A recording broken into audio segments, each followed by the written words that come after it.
Nimam bo'lsa ham, yo'q bo'lsa ham baxtliman. Faqat shu yerda bildim. Shuning uchun men hech qachon afsuslanmaganman. Ular nima uchun bunaqa holatga kelib qoladi desam, ma'nosizlikka duch keladi yoki bo'shliqqa duch keladi deb aytishdi. Yerdagi ko'p narsa qiziq bo'lmay qoladi-da. Nima, oxirichi degan narsa bo'lib qoladi. Mashina olish bo'yicha bitta eng zo'r maslahatni bera olasizmi? Yaratuvchini bankidan olasiz hamma narsani. Va yaratuvchini banki juda endi u bankka hech qanaqa bank teng kela olmaydi. Cheksiz. O'zingizga javob berishingiz yaxshi. Bu chiroyli ko'rinadi. Chunki men hozir butunlay faqat o'zim bilan yashayman. Inson o'zini o'ylash anaqa egoizm yoki egomi shunaqa bitta nom, yana bir nom shunaqa emasmi? Ya'ni bitta insonda hamma bor. Hammada siz borsiz, sizda hamma bor.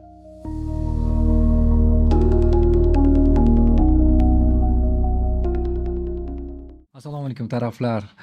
Siz yana bir yangi mutaxassisimizni bugun kuzatasiz va ularning suhbatini, ularning bilimlarini o'rtoqlashish uchun chaqirganmiz. Biz uchun ham qiziq bo'ldi, chunki ularni ijtimoiy tarmoqlar orqali suhbatlarini eshitganimizda barcha narsani inson o'zidan topishligi va borliq qonunlariga shu qadar ishonganki va ta'limotini mana shunga mo'ljallagan. Fikrlari qiziq, o'zining hayot tarzi qiziq va bu yo'lga qanday kelib qolganligi va bu fikrlar qayerdan uyg'onganligini barchasini suhbat jarayonida olishga harakat qilamiz. Psixolog uzoq yillardan beri aynan mana shu sohada faoliyat yuritib kelayotgan Dilnoza Olimovna, xush kelibsiz. Assalomu alaykum. Rahmat. Bizga qiziq bo'lgan narsa, avvallari siz davlat strukturasida ishlagan, ko'p yillar davomida dedi. Keyin esa bu sohaga qo'l urgan, bu sohaga kirgan dedi va bugungi kunda Alaniyada, Turkiyaning Alaniya shahrida yashab kelayotganligingiz va ilm izlayotganligingizni aytishdi va buni qiziqib topdik. Qanday qilib bunaqa bo'ldi? Aynan bugun bu yo'lda balki o'rtada o'tar deb o'ylayman. Nima uchun bu savol berdim? Qayerdan bu yo'lga kirdim yoki qayerdan bu psixologiyaga qiziqdim degan narsalar o'tib turadimi, yo'qmi? Chunki oson kasb emas, hammani his qilish kerak, hammani dardini deydimi, qaysidir ma'noda qo'pol tilda yukini deydimi? Bu sohaga o'zi men shaxsiy hayotimdagi vaziyatlar orqali 2016-yili kirib kelganman. 10 yil bo'ldi. Shu shaxsiy hayotimda muammolar bo'lgani uchun hamma qatori nimaga menda shunaqangi hayot degan savol menda ham uyg'ongan va shundan keyin kirib keldim. Va bu bilimlarni o'rganganim sari o'zimga nisbatan ishonchim oshdi va hayotga nazarim o'zgardi. O'zimni qalbim bilan uyg'unlashishni boshladim. O'zimni xohishlarimni o'rganishni boshladim va hayotga nazarim o'zgargani sari, ya'ni o'zim o'zgarganim sari atrofimdagi insonlar ham o'zgardi. Oilam o'zgardi, hayotim o'zgardi, karyerada o'sishlar bo'ldi va albatta meni fikrim, ya'ni bolalikdagi o'zimni niyatim shu karyerada o'sishida, ya'ni yuqori darajagacha chiqishida, lekin o'qib o'rganganim sari, ya'ni ko'rdimki, meni soham alohida, ya'ni kasbim alohida, qiziqqan soham, ya'ni qiziqqan fanim alohida bo'lib qolyapti. Ya'ni psixologiyaga judayam qiziqib ketdim. Shu darajada kirib ketdimki, uni cheksiz chegarasizligini ko'rib, yana o'rgangim kelardi. Ya'ni ko'rdimki, men boshqa kasbda ishlab, bu sohani o'rganishim noo'rin ekan. Shuning uchun ham rahbarlik kasbidan ketib, shu rahbarligimdan ketdim 2022-yil va o'zimni qiziqqan kasbimga shu sohada ijod qilishni boshladim. Ya'ni shuni kasb ham qilib oldim. Va bu sohadan hech qachon, mana psixologiyaga kirib kelgan bo'lsam, hech qachon afsuslanmayman va men hali o'rganadigan ko'p narsam bor deb bilaman. Ya'ni hech qachon afsuslangan joyim bo'lmagan, chunki baxtni ham, quvonchni ham hammasini o'zimdaligini shu sohaga kirib bildim. Ungacha men atrofdan qidirardim, insonlardan qidirardim, boshqalardan qidirardim, hayotdan qidirardim, nimadir olsam baxtli bo'laman derdim, olardim o'sha narsani, lekin baxtli bo'lmasdim. 2 kun, 3 kunga cho'zilardi xursandchilik, yana o'sha eski holat bo'lardi. Lekin hozir nimam bo'lsa ham, yo'q bo'lsa ham baxtliman. Faqat shu yerda bildim. Shuning uchun men hech qachon afsuslanmaganman. Yaxshi. Sizni o'sha ijtimoiy tarmoqdagi chiqishlaringizni ko'rganimda ma'nosizlik degan narsaga ko'zim tushdi, e'tiborim tortdi. O'tgan Yaponiyada, Tokio shahrida bo'lganda ko'plab yoshlarini o'z joniga suiqasd qilganini eshitganimda, ular nima uchun bunaqa holatga kelib qoladi desam, ma'nosizlikka duch keladi yoki bo'shliqqa duch keladi deb aytishdi. Ma'nosizlikka javobingiz qanaqa? Balki hozir qisqaroq qilib aytarsiz. Nima demoqchi bo'lgansiz? Hayotingizda ma'no yo'q bo'lsa deb, manimcha shu so'z bilan boshlangan yoki ma'noni yo'qotgan bo'lsangiz deb boshlangan.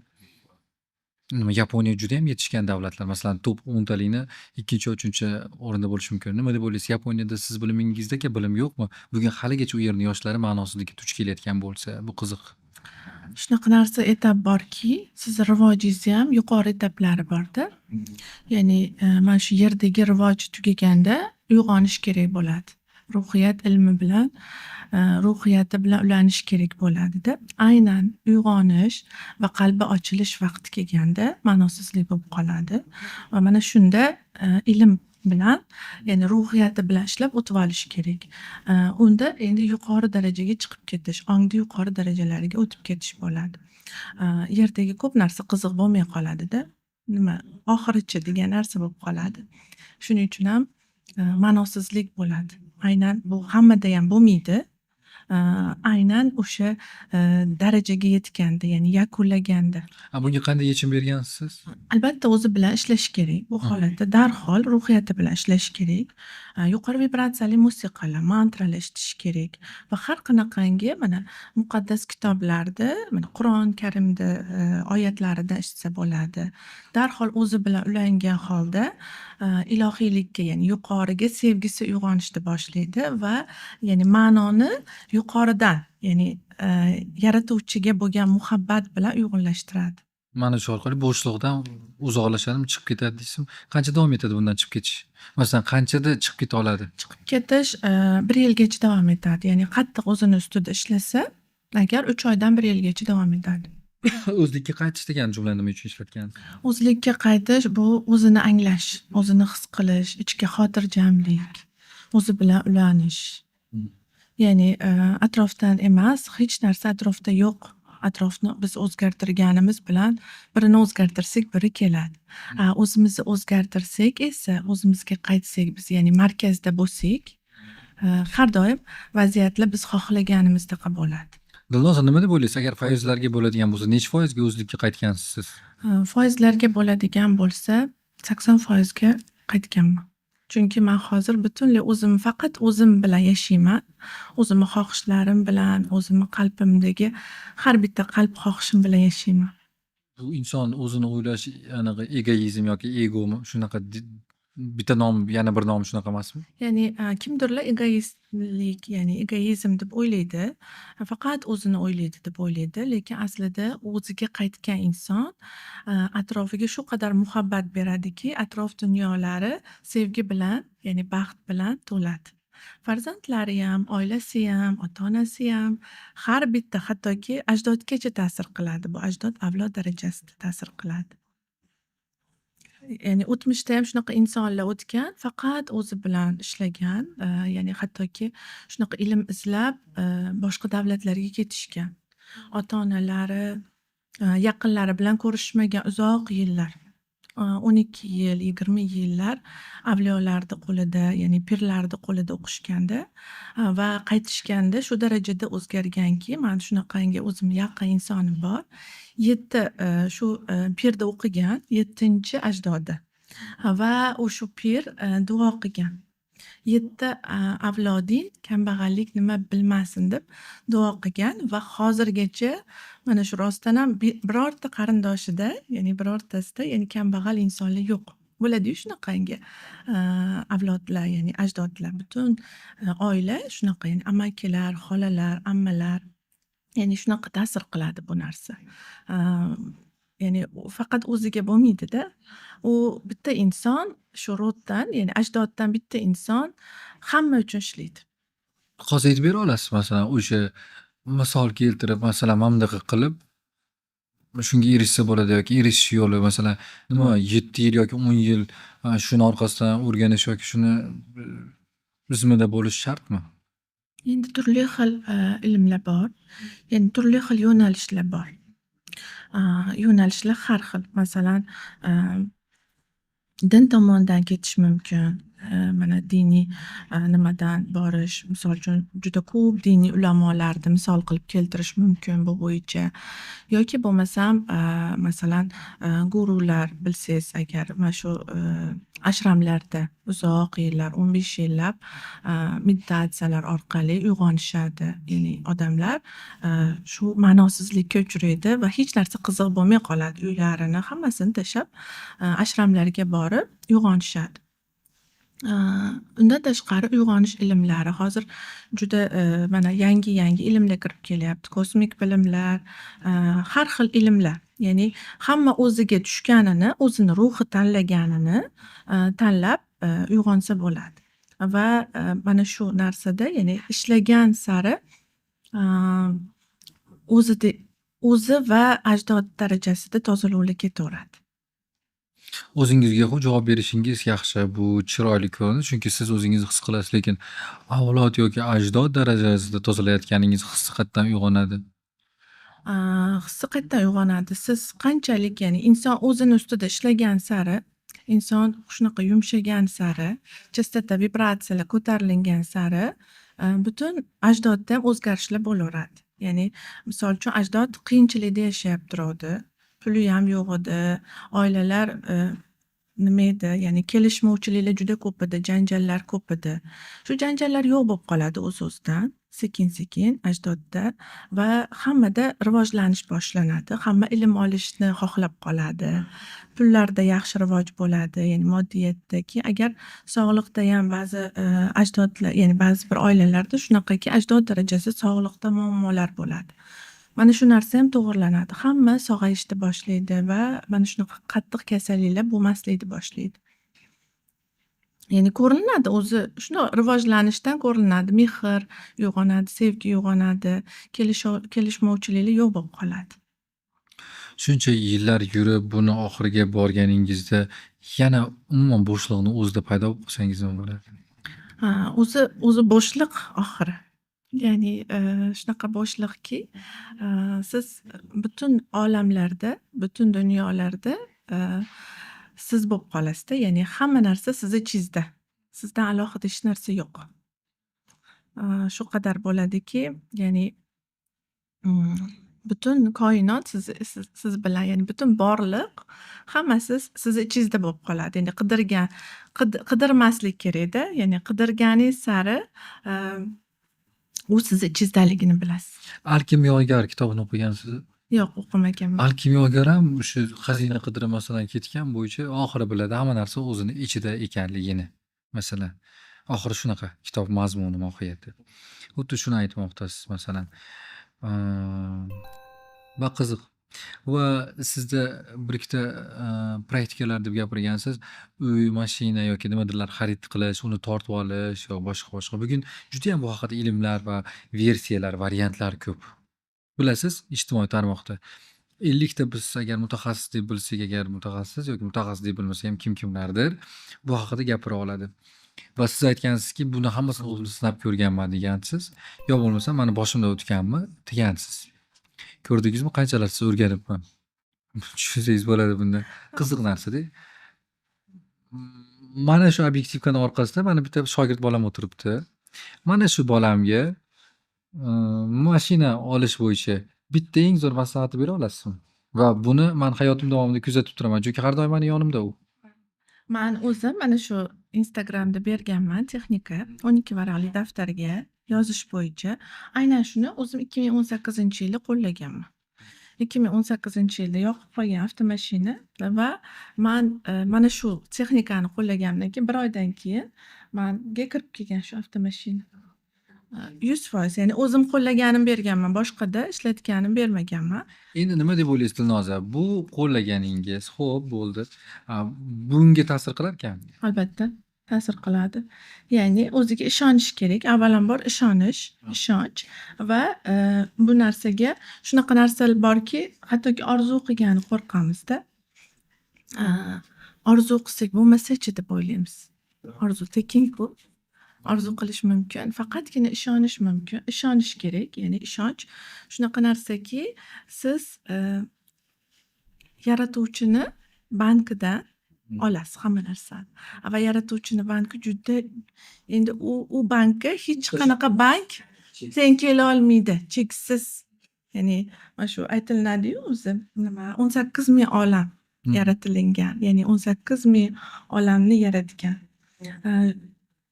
Yaratuvchini bankidan cheksiz darajada so'rash kerak va qancha so'rasangiz shuncha keladi. Faqatgina mana pul shunaqa narsaki, bu havo kabi. Unda chegara yo'q. Qancha tayyor bo'lsa inson, shuncha kelaveradi. Qancha oynalarni, eshiklarni ochib qo'ysa, shuncha keladi. Havo kabi kirib keladi. Faqat shunga energiya, ya'ni xursandchilik, ko'proq xursandchilik, energiyada bo'lishi kerak. Xo'p, yaxshi mana. Qancha energiyaga boy bo'lsa inson, shuncha katta pul keladi. Energiyani boy qiladigan biron narsa maslahat bering. Energiyani boy qiladigan ko'proq mana shu nimalar, initiatsiyalar, meditatsiyalar va mantralar, yuqori vibratsiyali musiqalar, sizga nima tushsa shuni eshitish.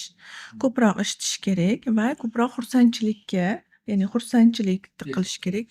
E'tibor qaratish kerak. Misol uchun xursand bo'ladigan misol raqs pop, qo'shiqlar, ya'ni siz hayotingizda maza qilishga ko'proq e'tibor berish kerak. Mana ko'pchilik ishlaydi-da maza qilishga kelganda bermaydi shu narsani.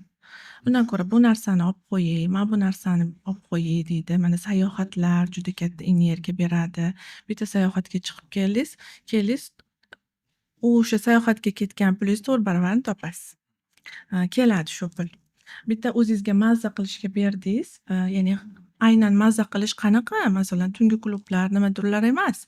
U barbod qiluvchi nimalar. Shunaqangi nimalar borki, ya'ni sevgidagi holatlar. Siz o'sha holatda qancha ko'p bersangiz o'zingizga maza qilishga, ya'ni qalb xohishlaringizga ko'proq urg'uni bersangiz, qalb xohishlaridagi narsalarni bajarsangiz, shunda sizda energiya ko'p bo'ladi va daromad ham shunga yarasha bo'ladi. Xo'p, energiya ko'p bo'ladi. Qo'shiq yoki mantra yoki nimadir eshitishdan emas. Men masalan ot choptirib masalan mazza qilaman. Shundan dam olaman.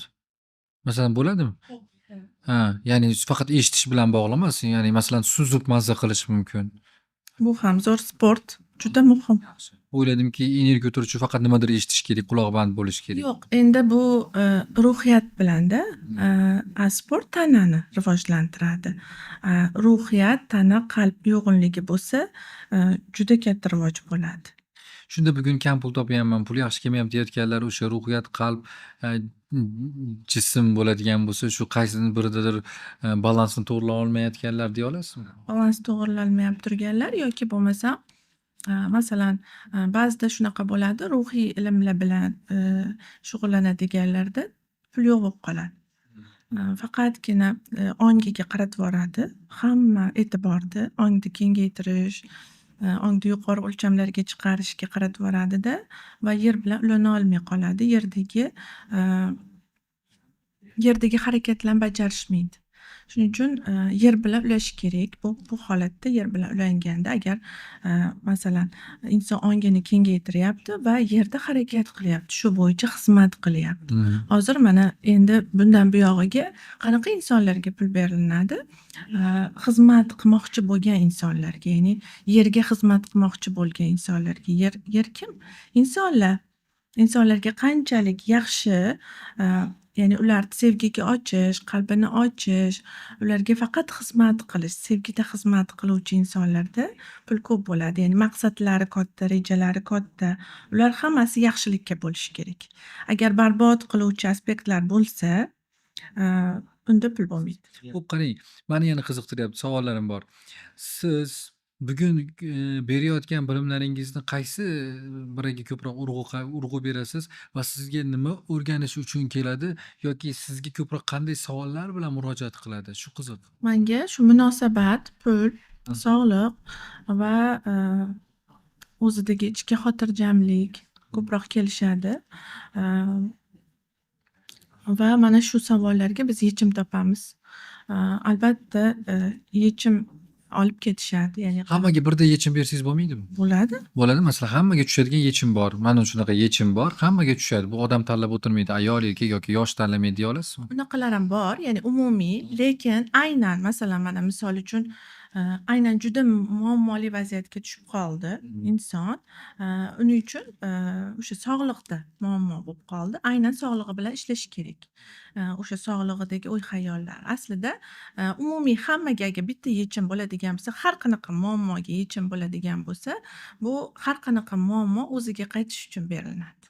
Inson agar o'zini unutib qo'ysa, mana shu yerda balans ishlab ketadi va o'ziga qaytarish uchun muammo beriladi, vaziyat beriladi va o'sha vaziyat orqali inson qaytadi o'ziga.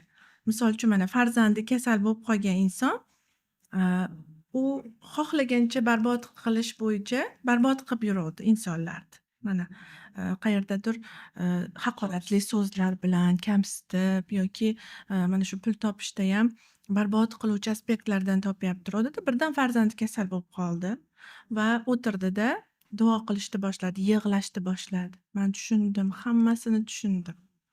Hamma qilgan ishlarimni tushundim. Qayerda nima xatolar? Endi xato yo'q aslida, tajriba har biri-yu, lekin o'sha barbod qilganlarimni tushundim. Men bo'ldi, qaytaman dedimi? Sekin farzand tuzalishni boshlaydi. Nima qildi u yerda u? Angladi.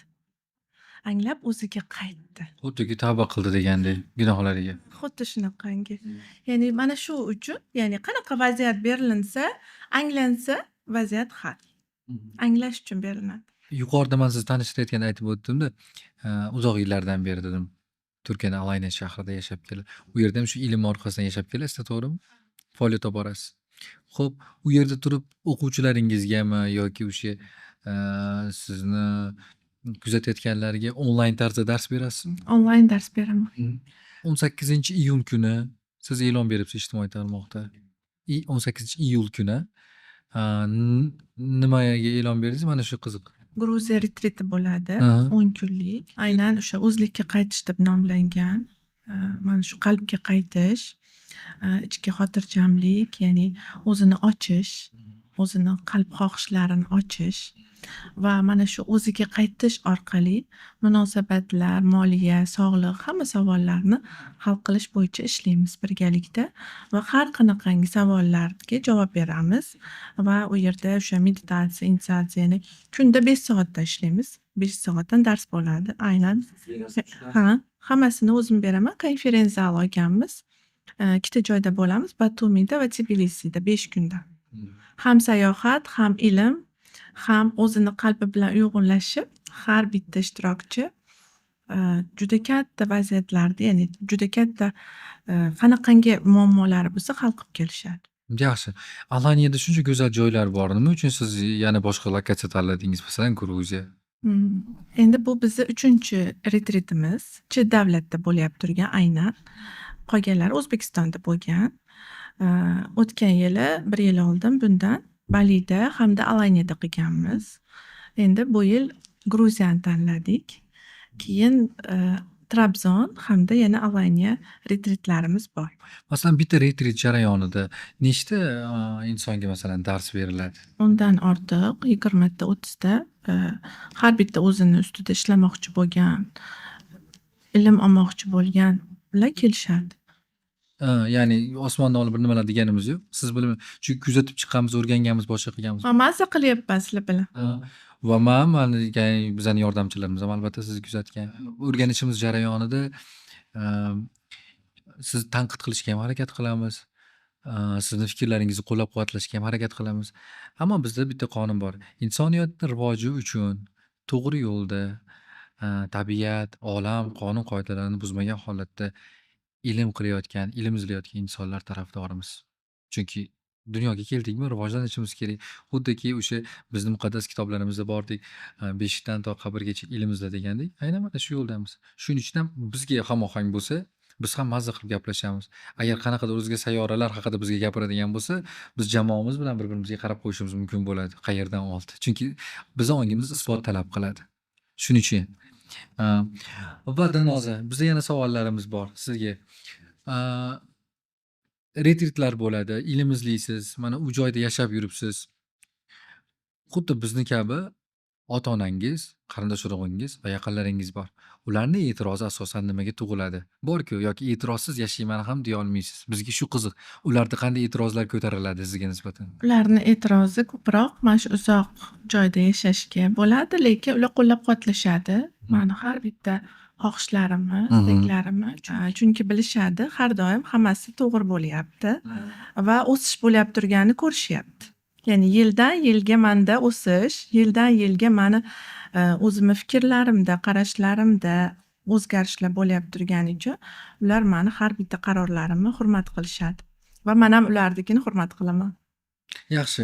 Qarang, tezda bir 6 ta savol beraman, bunga javob berasiz. Shunda his qilib olaman, ya'niki bizniki bilan qarashlaringiz bir xilmi yoki o'sganingiz qay darajada yoki vibratsiyangiz sizni tilingizda. Sog'inch nima? Sevgi, Oila, bir butunlik, tiriklik, xizmat, ruh, ilohiylik, qalb, qalb va butun olam, burch yoki missiya, buyuklik.